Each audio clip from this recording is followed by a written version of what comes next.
মান যালামা কিদা শিবরিন মিনাল আরদি তুবিকাহু মিন সাবঈ আরাদিন। কেউ যদি জুলুম করে তার ভাইয়ের 1 বিঘত পরিমাণ জমিন খায়। 1 বিঘত চিনেন তো? এই যে আমার এই আঙ্গুল থেকে এই আঙ্গুলটা এটা টান টান করলে যতটুকু জায়গা এটা বলে 1 বিঘত। শিবর আরবিতে বলে শিবর। হ্যাঁ, মান যালামা কিদা শিবর, বিষ্ণু বলেন এই 1 শিবর 1 বিঘত জমি যদি কেউ অন্যায়ভাবে জুলুম করে তার ভাইয়ের কাছ থেকে খায়, কিয়ামতের দিন তুবিকা আলাইহি সাবঈ আরাদিন, এই 7 জমিনকে আল্লাহ তাআলা তার ঘাড়ে চাপাবে। খা এবার খা। অন্যের জমি খাওয়ার এত শখ ছিল, এবার 7 জমিন ঘাড়ে কর। কিয়ামতের ময়দানে আপনার দেহটারে বিশাল আকৃতির করা হবে, এই 7 জমিনকে আপনার কাঁধে তুলে দেওয়া হবে। এজন্য আমরা অন্যের রাইটস, অধিকার যেন নষ্ট না করি, কারো উপর যেন জুলুম না করি, কোনোভাবেই না। আমরা নানাভাবে এই জুলুমটা করি। আমরা প্রায় দাদার সম্পত্তি থেকে ফুফুদেরকে বঞ্চিত করি, বাবার সম্পদ থেকে বোনদেরকে বঞ্চিত করি।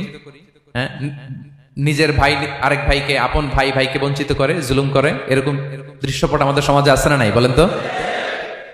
কিয়ামতের দিন আল্লাহর সুপ্রিম কোর্টের কাঠগড়ায় হিসেব দিতে হবে। আর এই জালিমদেরকে আল্লাহ তাআলা পছন্দ করেন না। এবং সবচেয়ে ভয়ঙ্কর ব্যাপার হচ্ছে, আপনি যখন কারোর উপর জুলুম করেন, ওই মাজলুম আর আল্লাহর মাঝখানে কোনো ফারাক থাকে না। আল্লাহ ওই ফারাকের পর্দা উঠায় নাই। বিষ্ণু বলেন ইত্তাকি দাওয়াতাল মাজলুম, তোমরা মজলুমের বদদোয়াকে ভয় করো, খবরদার। কারণ ফাইন্না লাইসা বাইনাহা ওয়া বাইনাল্লাহি হিজাব, তার আর আল্লাহর মাঝে কোনো পর্দা থাকে না। দোয়া করলেই ওটা আরশে যেয়ে কবুল হয়ে যায়। আল্লাহ তাআলার চারিপাশে অনেক পর্দা আছে। কেউ কেউ বলে 70,000 নূরের পর্দা। 70,000টা সহিহ হাদিস দ্বারা সাব্যস্ত না, কিন্তু অসংখ্য অগণিত পর্দা, এবং পর্দাও এটা নূরের পর্দা।